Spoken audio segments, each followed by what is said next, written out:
चढ़ल बा सावन ये गौरा लागेला मन हमर भटके। पिसन भंगिया तू डट के, पिसन भंगिया तू डट के। जब से चढ़ल बा सावन ये गौरा लागेला मन हमर भटके। पिसन भंगिया तू डट के, पिसन भंगिया तू डट के।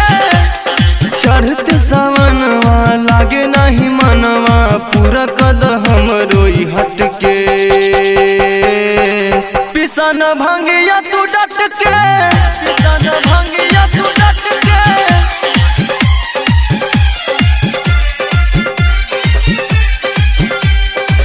पिसन भंगिया तू डट के, पिसन भंगिया तू डट के।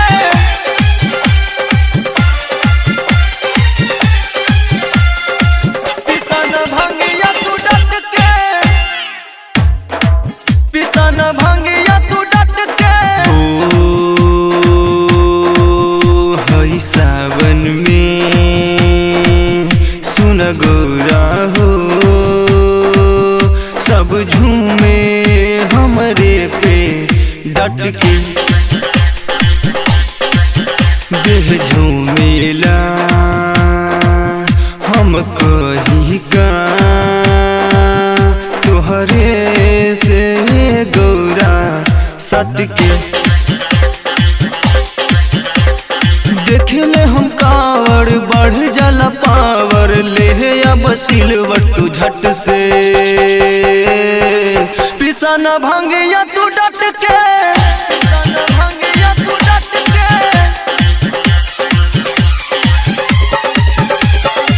पिसन भंगिया तू डट के, पिसन भंगिया तू डट के।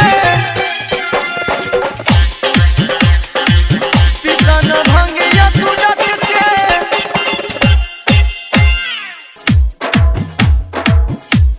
हो सुन सावन में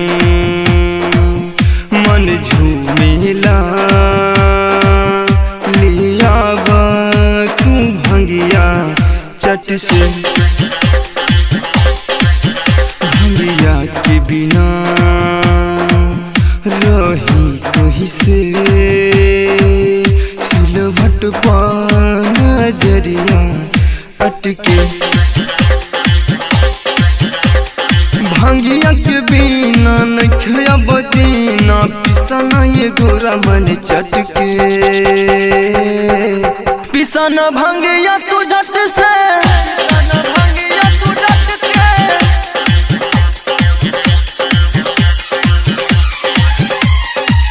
पिसन भंगिया तू डट के, पिसन भंगिया तू डट के।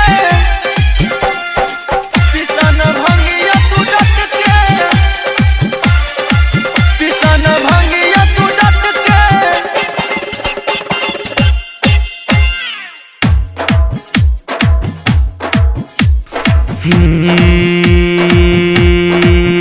भंगिया के बिना मन लगी ना याद तू हमरा घट से। गौरा रानी बतिया मानी ले ले बानी जा भंगिया कट के। ए गौरा माना जिद नहीं ठाना भंगिया तुम्हारा झटपट के। पिसन भंगिया तू डट के। जब से चढ़ल बा सावन ये गौरा लागेला मन हम भटके। पिसन भंग